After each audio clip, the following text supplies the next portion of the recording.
Part 3 Episode 1. No matter how hard he tries to scrub it away, the male lead cannot wash the blood from his stained hands.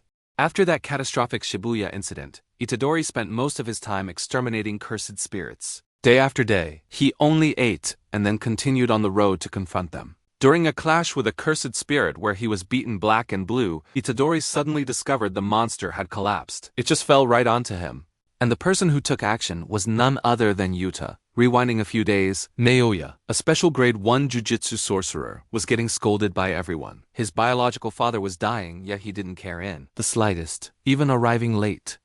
After all, the position of the next Zenan clan head would belong to him anyway. In Naoya's eyes, his older brothers were all a bunch of useless losers. He didn't even show respect to his two uncles in the room and felt disgusted by them. But when threatened by both, he used the excuse, "My dad is dying, have some patience." Just then, the lawyer entered to announce that the clan head had passed away a few minutes ago. Since all three were present, he proceeded to announce the will that the late head had left behind. As predicted, Naoya became the 27th head of the Zenan clan. All assets, including the cursed tools in the Jujutsu High Warehouse, would be inherited by him. However, only with the approval of his two uncles would he be allowed to use them. Hearing this, Naoya was visibly angry but had to accept it. What else could he do? In the final clause, if for any reason Gojo Satoru dies or loses his mental capacity, the clan must fulfill the oath with Toji to welcome Megumi back to the clan as the head. All assets would also be transferred to him. Naoya refused to accept. This will his father left behind. Naoya left the room, demanding to know where Megumi currently was. His mother heard that Megumi was on a mission to find Itadori in Tokyo. At the same time, Itadori is Sukuna's vessel. Hearing this, Naoya came up with the idea to eliminate both of them at once. Tokyo is now a living hell, so who dies and how doesn't matter. Once he deals with them, everything will fall into place. I must become the next clan head. Because of the many tragic deaths after the Shibuya incident, Itadori had sunk into despair. When Choso asked about his condition, he said that apart from where the black flash hit, he was fine. The important thing was that he could feel Sukuna's power growing. Choso reassured his little brother and told him to return to Jujutsu High, but was refused. Itadori believed he had killed too many people and couldn't be around them. "Don't forget, I laid a hand on your brothers," Itadori said. Choso held no grudge because it was an accident. Saying that, both went out to hunt cursed spirits. On the bridge, Itadori used himself as bait to lure them out. Two aggressive monsters surfaced, competing to attack, forcing him to run for his life. Even though the bridge was destroyed and standing vertically, his speed didn't change.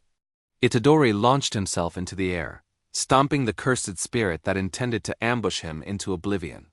Then, he free fell and was grabbed by another one that dragged him straight into the city. However, before it could land a hit, the young man blasted it apart. After handling it, Itadori slammed the brakes, climbed a nearby apartment building, and observed the surroundings. Suddenly, a cursed spirit jumped down to ambush him, but failed. Itadori calmly dodged to the side and continued moving. He knew he was being chased by a horde of cursed spirits, so he ran as fast as he could into the subway tunnel. Seeing this, the monsters immediately chased after him, unaware they had walked into a trap. As soon as he heard the call of his little brother, Choso immediately unleashed piercing blood, wiping them out with a single beam of blood. Seeing his big brother about to be ambushed, Itadori didn't hesitate to rush in and take it down with a punch, leaving Choso extremely impressed. While fighting each other, he had already seen that his little brother was very strong, but now he had added finesse along with skillful cursed energy control. Truly his little brother. Choso would persist in calling Itadori his little brother, until he accepted it. Above all, he wanted the kid to remember if his father also had stitches on his forehead. Suddenly, Naoya appeared looking for Megumi but saw no sign of him. So he switched to questioning Itadori. "Not planning to run? You've been sentenced to death because Gojo is no longer there to back you up." Thanks to Gojo's whims, many Jujutsu sorcerers had been saved. Naoya revealed that the person he needed to find was Megumi, so it didn't matter if they lived or died. "I need him dead, and I hope he writes a few last words before he kicks the bucket." Having said that, Naoya suddenly speed blitzed behind Itadori and kicked him in the jaw. Choso saw this and ran to support, but Naoya's speed was unexpectedly fast. In no time, Choso became a punching bag for him to practice on. While Naoya was busy slicking back his hair to show off to the viewers, Choso tried to counterattack, but it was futile and he got hit back. Itadori seized the opportunity to throw a rock grazing Naoya's head, forcing him to keep his distance. It was definitely thanks to a cursed technique that he could move so fast. Naoya admitted both were better than he thought. It seems I underestimated you guys. Suddenly, all three felt something similar to Gojo-sensei, but much more terrifying. Looking up, they saw a young man standing on the building. Though he didn't know who it was, Choso was certain he came to take Itadori's life. Seeing Yuta jump down with a sharp sword in hand, Naoya immediately raised his hand to confirm, "I am an ally." Through the conversation, Itadori learned that the opponent was the second-year senior Megumi had mentioned. A special-grade sorcerer like Gojo. Seeing the situation was bad, Choso shouted for Itadori to run. "You don't need to worry about me because the one they are targeting is you. Focus on thinking of a way to escape that guy Yuta." Finding him meant a guaranteed trip to meet the ancestors. Saying that, Choso agreed to meet his little brother at the spot from yesterday and then attacked. In a split second, Naoya dashed in to deflect the attack while Itadori was being chased closely by Yuta, even though he had started running first. On the other side, Naoya quickly realized the opponent was using blood manipulation. To use piercing blood, you have to use convergence first, costing you a large amount of blood. Long story short, you will die miserably. Hearing that, Choso glared and threatened, "You think you can touch my little brother and stay alive?" After a struggle, Itadori decided to counterattack and face Yuta head-on. He had to be extremely vigilant because just one slip-up meant losing his life instantly. The only thing Itadori could do was focus on dodging to preserve his life. After blowing the kid away, Yuta suddenly confessed, "Actually, I'm very weak. But in return, I have more cursed energy than Gojo-sensei." However, the teacher has the 6 eyes, so when activating techniques, the cursed energy consumption is near zero. But my cursed energy can still run out. After explaining, Yuta continued rushing in to slash and take the target's life. During the fight, Itadori suddenly remembered the words Tadu had said before. The better the Jujutsu sorcerer, the harder it is to see their flow of cursed energy. You can't read that person until the moment the hit lands. But the problem was that this person's entire body and sword were constantly overflowing with cursed energy. Every attack became a finishing move, and Itadori couldn't read his movements. Even so, he had no intention of dying right here because there were too many unresolved matters.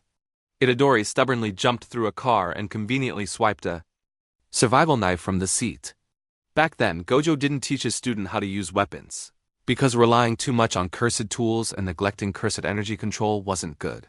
So, only use slaughter demon tools in emergencies. Just as Yuta thought, the kid focused too much on the sword and accidentally revealed an opening. He immediately kneed him straight in the stomach and broke the knife, injuring Itadori. Waiting for just that, the kid quickly stomped and broke the sword to neutralize the weapon, then ran in to counterattack, but was unexpectedly held back by the cursed spirit Rika. No matter how much Itadori struggled, it was useless because she was too strong. Yuta slowly approached and stabbed him through the heart. "Sorry for killing you, Itadori." After Itadori was sent to the scoreboard by his senior, Sukuna suddenly noticed something, so he didn't bother interfering. Meanwhile, Choso was being beaten up by his opponent and didn't know which way was up. Naoya's attack speed was too fast, so he couldn't see his technique. The guy kept landing blows, causing Choso to suffer countless wounds. He couldn't even control the blood outside his body. However, as the eldest of the 10 brothers, Choso struggled to stand up and activated Flowing Red Scale to find a way to defeat the enemy. Naoya didn't seem to care and only wanted to know about the cursed technique and the opponent's resilience. Asking repeatedly without getting an answer, he decided to get physical like before. Unexpectedly, Choso could keep up with his movements, forcing Naoya to use the hidden weapon on him. He stabbed him in the stomach with a knife and realized the opponent was using Flowing Red Scale, focusing power on his ocular muscles to increase dynamic vision. Unfortunately, Naoya was always vigilant, so it was very hard for Choso to counterattack. He arrogantly mocked the big brother's ability to stop bleeding and then challenged him. In the sorcerer world, being exposed carrying a weapon was embarrassing. Yet my brothers kept carrying weapons around, looking incredibly pathetic. I don't understand what right they have to look down on Toji. Naoya didn't hesitate to publicly state that he hated his brothers. Being a big brother but weaker than the little brother, what's the point of living? Choso retorted. Whether talented or mediocre, a big brother is still a role model for the little brother. I am willing to go astray, so my little brother avoids following in my footsteps. Because he had no one to look up to, Choso repeatedly made mistakes. Even so, he accepted walking ahead of his brother. After talking for a while, Naoya was horrified to discover a pool of blood on the ground. From that pool of blood, Choso turned it into a wave to chase him. The death paintings are hybrids between curses and humans, possessing a special constitution that can convert cursed energy into blood. As long as cursed energy doesn't run out, they won't log out due to blood loss. Naoya struggled to escape the pursuit with his legs getting heavier. Is he controlling the blood stuck on my clothes? Even though Choso had him checkmated, the guy showed no fear. Because Naoya's technique could simulate 24 frames of movement in advance and copy them. Even if bound, moving wasn't a problem. Instead of rushing, Choso calmly unleashed a self-created move he had honed for 150 years, Supernova. The blood droplets falling in the air exploded, leaving Naoya no time to react. The result was him lying on the ground injured, unable to get up. Choso approached intending to finish him off when Yuta suddenly revealed himself. The big brother was stunned, and before he could look back, he was knocked out instantly. Being looked at by Yuta with eyes of contempt made Naoya bitter and unconvinced. Knowing that blood manipulation had poison inside, he realized Choso wasn't human. If this continued, he would go to the other side because his body was rejecting the strange poisonous blood. Seeing this, Yuta offered a condition. I will use reverse curse technique to heal you. In return, please report to the higher-ups that Itadori is dead. In a stupor, the main character saw his grandfather advising his father not to get involved with that woman anymore. The person he was warning was none other than Itadori's mother, the woman with stitches on her forehead. When he woke up, the kid wasn't even fully alert when he saw Yuta sitting opposite him. The young man was vigilant, fearing he would take his life, when suddenly the opponent sighed in relief and smiled continuously. Yuta explained that last September, Gojo-sensei came to see him and asked him to take care of you. That's why I put on a play to deceive the higher-ups. Gojo-sensei suddenly had a bad feeling, so he went to ask Yuta to look after the first and second years. Gojo was especially worried about Itadori, so he asked him to watch over the kid. To fool the higher-ups, Yuta had to make a binding vow that he would kill the main character. The reason he wasn't on the scoreboard yet was thanks to Yuta's reverse cursed technique. As soon as Itadori's heart stopped beating, he simultaneously used that move to heal it. It can be said this is the second time he faked his death, but perhaps this will be exposed soon. For now, his execution is temporarily considered complete. Yuta helped Itadori because he is important to people who are important to Yuta. Plus, the little brother was not at fault in this incident. The power he carries is not his own. Seeing Itadori sitting weakly blaming himself, Megumi suddenly stepped out and told him to return to Jujutsu High. The school's barrier is now loosened, so he can still return. Itadori stubbornly refused to return there because he had blood on his hands. Because of my fault, many people have lost their lives. Hearing this, Megumi could only sigh and remind his friend that we are not heroes, we are jujutsu sorcerers. No one can truly punish us, we don't have time to think about ourselves anymore. Now you can only try your best to save people. Save me, Itadori. Kenjaku had granted cursed techniques to a group of people and created a game for them to kill each other called the Culling Game. Megumi's sister got dragged into that game, so he wanted Itadori to help him. I need your power to save her. According to the rules, the Culling Game will last for 19 days. If anyone violates the rules, their cursed technique will be confiscated. Anyone who steps into the barrier will immediately be considered a player. Players score points by ending the lives of other players. Taking the life of a sorcerer grants 5 points, while non-sorcerers grant 1 point. Additionally, players can use 100 points to negotiate with the Game Master and add a new rule to the Culling Game. The Game Master must accept any new rule unless it severely hinders the game. If a player's score remains unchanged for 19 days, their technique will be removed. Hearing this, Itadori turned to tell Yuta about the loss of control in Shibuya. If Sukuna takes over my body again next time, please kill me. For now, Megumi wanted the group to return to Jujutsu High and contact Master Tengen. We must find a way to unseal the prison realm and figure out Kenjaku's specific goal. To meet Tengen, the group must choose the correct one out of thousands of constantly changing doors. Only one leads to his Tombs of the Star Corridor. Before leaving, Itadori wanted to know about Nobara's condition. Through Megumi's sorrowful expression, Itadori painfully realized that his friend didn't make it. Suddenly, Choso poked his head out, saying there was still a way to find that hidden barrier. Don't forget that Mahito once stole Sukuna's fingers from us. We will use a similar method to find that place.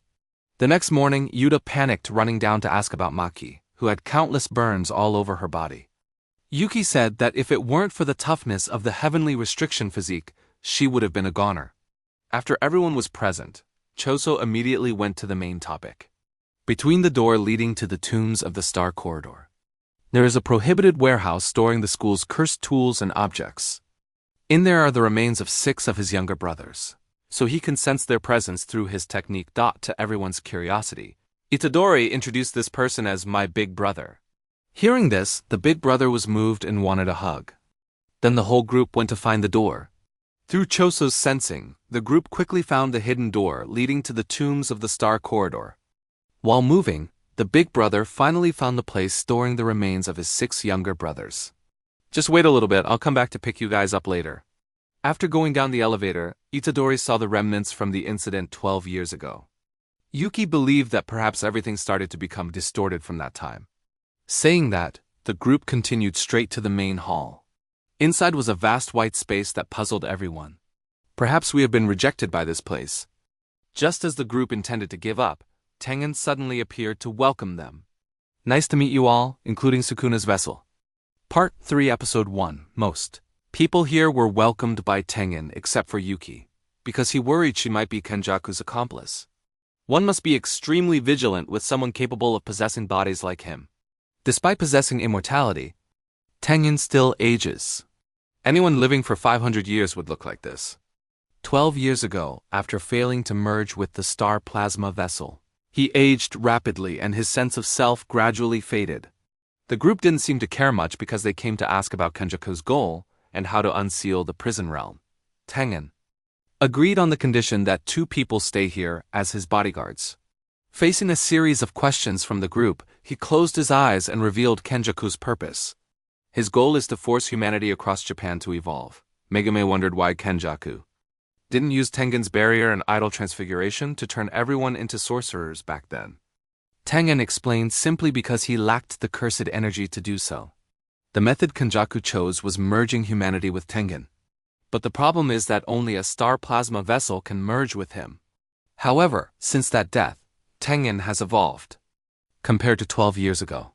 So merging with others is not impossible. Even his soul has evolved and exists everywhere.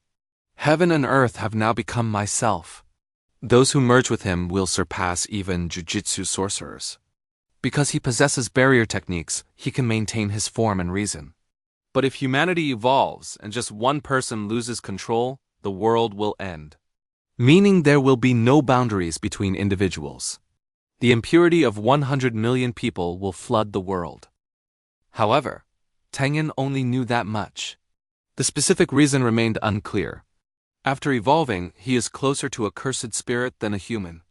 This means Kenjaku can use cursed spirit manipulation to absorb him. And that is also the reason Tengen's true body rejected everything entering the Tombs of the Star Corridor. Hearing this, Yuki couldn't help but wonder why he is acting now after all these years. That is because Tengen, the star plasma vessel, and the 6 eyes are bound by causality. Kenjaku was defeated twice by 6 eyes users. Since then, he acted very cautiously. He eliminated every star plasma vessel and 6 eyes user within a month of their birth. But on the day of the merger, both appeared at the same time, forcing Kenjaku to switch from killing to sealing. At any given time, only one person possesses the 6 eyes. Toji's intervention in the event 12 years ago messed everything up. The death of the star plasma vessel broke our destiny. Waiting for just that, Kanjaku quickly seized the opportunity. He created the Culling Game to prepare before the merger. That game utilizes the cursed energy, the colonies, and the boundaries of the players to perform a ritual conveying people from this nation to the other side. Then he will begin merging with Tengen. To maintain such a large-scale ritual, Kenjaku himself must also suffer some binding vows. Ironically, he is not the game master of the Culling Game, meaning even if Kenjaku is killed, the game will not end, accompanied by rules about the continuation of the Culling Game to ensure the ritual is not interrupted. So the group's plan is to grind enough 100 points to negotiate with the game master. Then add a rule allowing those who don't want to play to exit. Besides that, they must find a way to free Gojo-sensei and ask him to carry the team. Closing the issue, Choso and Yuki both volunteered to stay as bodyguards. The big brother wanted this opportunity to end Kenjaku's life to avenge his younger brothers. And Yuki wanted to stay here to discuss, so Yuta was allowed to leave. Having agreed, Tengen handed the back of the prison realm to the group, the item needed to free Gojo-sensei. But the bad luck is that if they use it, he is still sealed inside the back. Usually, to break this thing open, one needs the inverted spear of heaven or the black rope. Ironically, both items were destroyed by Gojo-sensei. Thinking it was someone else? Turns out he trolled himself, which is hilarious. Yuta and Miguel flew to Africa to search, but there were none left. Among the players in the Culling Game, there is a Jujutsu sorcerer from 1,000 years ago calling herself the Angel. Her technique can nullify all cursed techniques. With the Angel's technique, we can break open the back of the prison realm, and that person is currently in the barrier colony in eastern Tokyo. There are a total of 10 colonies across the country, and they are connected to a boundary carrying the Japanese people to the other side. Crossing the river or boundary to the other side has significant meaning in Jujutsu. Currently, all people in Japan are cursed to prepare for the merger. Hokkaido will not be affected because that land has turned into a giant sacred ground. Tengen speculated the ritual would be complete in 2 months. Currently, awakened players including Megumi's sister have only 10 days left to play. Players who refuse to participate in the Culling Game will have their technique stripped, which is synonymous with death. According to Gojo's friend's research, this removal of technique is not caused by idle transfiguration. It is stripping away, not prohibiting, so anyone who refuses will be wiped out. In return, Maki won't suffer risks because she has no technique. As for Panda, it's hit or miss because nobody knows if he has a brain. Regular people, when achieving 100 points, will be given at least one chance to exit. From the start, players were clearly aware of the goal to leave the barrier, so it's better to imprison them from the beginning than to let them voluntarily enter the barrier. The remaining rules are basically not too hard to understand. Regarding the Game Master, each player will receive a Shikigami attached to them. The Game Master should be understood as the Culling Game program itself. Since existing rules cannot be removed, one can only add new rules to indirectly negate them. But to reach 100 points, players are forced to kill others. Within 19 days, if they don't take action against anyone, their technique will be stripped. Explanation done. Maki will return to the Zenin clan to get cursed tools. Choso and Yuki will stay here as bodyguards. After Gojo was locked in the Rubik's Cube, the cursed tools in the school warehouse were taken by the 2 major clans. Fortunately, Megumi became the clan head, so Makai can freely go get weapons. When done, she will go find Panda later. Yuta will enter the Culling Game to gather as much info as possible before Megumi and Itadori join. He doesn't want to fight his allies, so he will avoid nearby colonies. Barriers can block signals, so everyone won't be able to communicate for a while. Hearing this, Itadori got chills, fearing he might switch places with Sukuna. If he doesn't accompany brother Yuta, what if something happens? Megumi saw this and tapped his back, reassuring him that everything would be fine.